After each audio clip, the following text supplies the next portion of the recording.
बाजार गिरावट के बाद भी करीबन 21 के आसपास की मल्टीपल पे है index. Mid cap small cap थोड़े एक्सपेंसिव है। तो ये साल थोड़ा सा टफर ईयर रहेगा, एटलीस्ट जो पहला 2-3 महीने हैं, अनलेस बजट में कुछ समथिंग मेजर स्ट्रक्चर हो। और कुछ हमारी मुझे लगता है कि अर्जेंसी नहीं दिख रही है स्लो डाउन को लेके, ना कोई बड़ा स्पेंडिंग गवर्नमेंट ने अनाउंस करी है, क्योंकि जीडीपी का आंकड़ा तो स्लो हो गया था, ट्रेंड दिख रहा है। तो थोड़ा सा मुझे लगता है अगर डिमांड वापस आती है, ग्रोथ मोमेंटम वापस आता है, तो मुझे लगता है जो एफआई का जो रुख है वो थोड़ा सकारात्मक होगा। दूसरा टेक्निकल कारण ये है, अनिल जी, अगर बॉन्ड यील्ड इस हिसाब से यूएस में ऊपर जाएंगे और डॉलर इंडेक्स 109 रहेगा, तो हम क्या, वो सारे इमर्जिंग मार्केट के लिए नेगेटिव है। तो मेरा ये मानना है कि थोड़ा बहुत ईज ऑफ होना चाहिए 20 तारीख के बाद, जब ट्रम्प साहब चार्ज लेंगे, क्योंकि बहुत रियलिटी चेक भी होगा कितना वॉक द टॉक कर पाते हैं। दूसरा, बजट में थोड़े ट्रिगर्स आएंगे कि ग्रोथ रिवाइव हो, गवर्नमेंट थोड़ी स्पेंडिंग करे, फिस्कल और मॉनेटरी बूस्ट दोनों मिले। तो मुझे लगता है फरवरी ऑनवर्ड बाजार थोड़ा बेटर रहेगा। अभी फोकस ये होना चाहिए कि थोड़ा रिस्क कम लें, प्रिजर्वेशन मोड में रहें, और अच्छे बार्गेन्स में ही एंटर करें। बिल्कुल ये बात आपने सही की कि थोड़ा ध्यान रखकर करें, और ध्यान रखना बहुत ज़रूरी है। और ध्यान रखें सबसे पहले अब नतीजों पर। रिजल्ट सीजन शुरू हो रहा है सर, ये जो अपडेट आ रहे हैं इससे क्या संकेत मिल रहे हैं? ये रिजल्ट सीजन सब, मतलब क्वेश्चन एक ही है कि ये जो अक्टूबर सितंबर वाला जो क्वार्टर था उससे दिसंबर वाला बेहतर होगा या खराब? थोड़ा बेहतर होगा अनिल जी, बिल्कुल होगा। लेकिन अगर आप एक, जैसे हम 3-4 चीजों को इकोनॉमी का प्रॉक्सी मानते हैं, ऑटो डिमांड को मानते हैं, जो कि थोड़ा दिसंबर का नंबर थोड़ा सा बेटर आया है।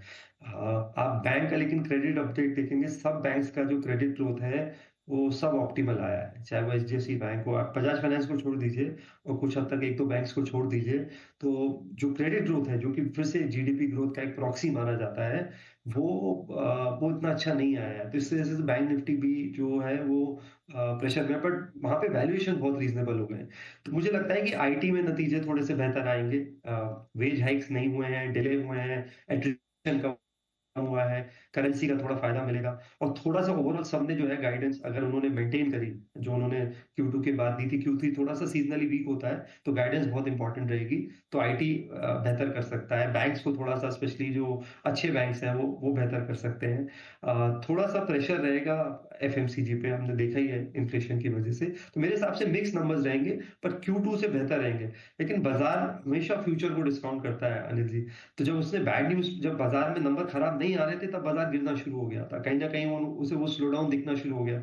सिमिलरली अब जब सब कुछ नेगेटिव है, तो एक स्टेज पे बाजार आगे की रिकवरी भी प्राइसिंग करेगा। तो इसलिए मैं कह रहा हूँ कि शायद फरवरी ऑनवर्ड्स, क्योंकि आरबीआई पॉलिसी भी है, बजट भी है, हमें कुछ रिकवरी शायद देखने को मिल सकती है। तो काफ़ी कुछ चीज़ें ठीक हो जाएगी, समझ में आ जाएगी कम से कम ठीक होना हो। लेकिन एक चीज़ ठीक होने की बात करें, आपने कहा कंजम्पशन में दिक्कत दिख रही है आपको, राइट सर? अभी अभी हमने स्टोरी भी की कि कंजम्पशन क्या इससे बढ़ सकता है कि मिडिल क्लास को थोड़ी रिलीफ देने की तैयारी में बजट में। आज ये बड़ी खबरें गर्म चल रही हैं कि वो 8.25 लाख से 10 लाख तक का हो जाएगा, या फिर 15 से 20 लाख रुपए की रेंज में कोई नई स्लेब आ जाएगी तो सैलरीड क्लास लोगों को। तो रूरल कंजम्पशन थोड़ा ठीक हो रहा है, ये जो पैसे वैसे बटे हैं। क्या अर्बन कंजम्पशन भी आ सकता है? क्या ये एक बड़ा गेम चेंजर हो सकता है? करना ही चाहिए अनिल जी। मैं ज्यादा उम्मीदें नहीं लगाऊंगा, क्योंकि हम हर साल उम्मीद लगाते हैं और उसका रिवर्स होता है। तो मैं ज्यादा उम्मीदें टैक्स कट पे नहीं लगाऊंगा, बट जो जो चर्चा हो रही है, जैसे प्रधानमंत्री खुद मिले हैं, सारे इकोनॉमिस्ट से, होना चाहिए। रूरल रिकवरी मैं आपसे मानता हूँ बहुत अच्छी है, चाहे वो ट्रैक्टर सेल्स आप देखेंगे, कुछ जो जो सोइंग हुई है, जो मैं खुद मध्य प्रदेश से हूँ, मैंने काफी सारे क्रॉप्स का भाव चेक किया, सोइंग चेक करा, तो फेस्टिव सीजन भी अच्छा रहा है, क्रॉप भी अच्छा आने की उम्मीद है, मानसून डिस्ट्रीब्यूशन बहुत अच्छा रहा है। तो आगे रूरल में रिकवरी आनी चाहिए। और इसलिए आप देखेंगे जो रूरल डिपेंडेंट स्टॉक्स हैं, चाहे वो एमएनएम है, चाहे वो टू व्हीलर के कुछ नाम है, वहां पे शायद बाजार इतना वरीड नहीं है। बाजार थोड़ा सा अर्बन कंजम्पशन को लेके वरीड है। दूसरा, अर्बन कंजम्पशन पैटर्न चेंज हो गया है अनिल जी। आप देखिए हमारा जो कंजम्पशन है वो है, डिजिटल कंजम्पशन ज्यादा हो गया है, चाहे वो हमारा ओटीटी है, वाईफाई है, म्यूजिक ऐप्स हैं, हेल्थ ऐप्स हैं, ई कॉमर्स और मार्केट प्लेस पे हम ऑर्डर कर रहे हैं, वो हमारे पोर्टफोलियो में रिफ्लेक्ट नहीं कर रहा है। तो हमारा 1/3 कंजम्पशन, 1/3 स्क्रीन टाइम जो है वो डिजिटल है, ऑनलाइन है। लेकिन हम कंजम्पशन अभी भी एचयूएल और डाबर और बाकी चीजों से खेलना चाह रहे हैं पोर्टफोलियो में, तो वो अप्रोच गलत है। आपको कंजम्पशन बास्केट भी अपने पोर्टफोलियो में रिफ्लेक्ट करना पड़ेगा। पीटर लिंच एक बहुत अच्छी बात बोलते हैं, business is where the consumer is. अगर कंज्यूमर ऑनलाइन है दिन में 7 घंटा 8 घंटा, तो पोर्टफोलियो भी उतना डिजिटल रिफ्लेक्ट करना चाहिए। आपने कहा मध्य प्रदेश, आप इंदौर से हैं? हाँ जी सर। आप इंदौर से, आपने कहा मध्य प्रदेश से हूँ।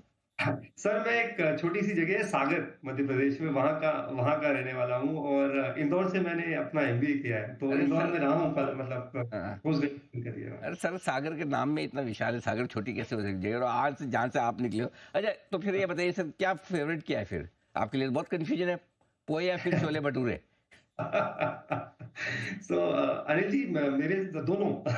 तो मुझे लार्ज कैप में कुछ जगह बार्गेन्स लग रहे हैं, जैसे रिलायंस। मुझे लगता है कि अगर आप देखें आज एयरटेल का मार्केट कैप जो है 9.5-10 लाख करोड़ है, मतलब उसका अकेला भारतीय एयरटेल 110-115 बिलियन डॉलर के वैल्यूएशन पे है। तो जियो का जब भी आईपीओ आएगा वो 130, 140, 150 बिलियन के वैल्यूएशन पे आना चाहिए।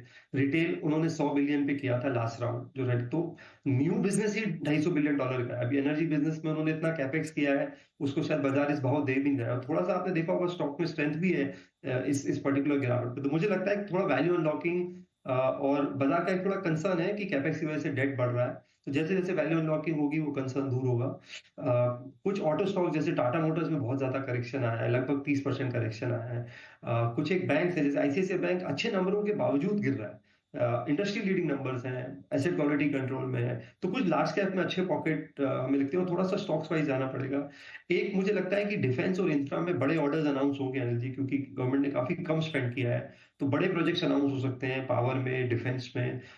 तो डिफेंस में फॉर एग्जांपल हमारे aircraft related, Pinaka rocket related, drones related, ammunition related काफी ऑर्डर्स देखने को मिल सकते हैं। हमारे रक्षा मंत्री ने बात भी करी कि ये साल रिफॉर्म का साल है डिफेंस का, तो वहां पे मुझे लगता है थोड़ा सा तेजी आ सकती है।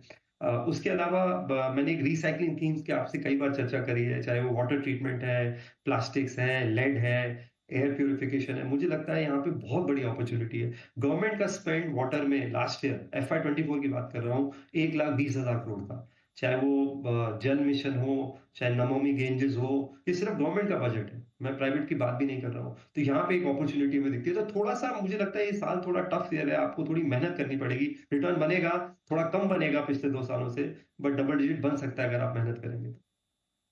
अच्छा, तो आपके लिए बेहतरीन मौके भी हैं, ढेर सारे स्टॉक्स में हैं, जहाँ पर लेकिन थोड़ा सेलेक्टिव होकर और थोड़ी रिटर्न एक्सपेक्टेशन को कम रखें। ये राय गुरमीत जी की तरफ से आती हुई। सर बहुत बहुत धन्यवाद आपका समय देने के लिए और विस्तार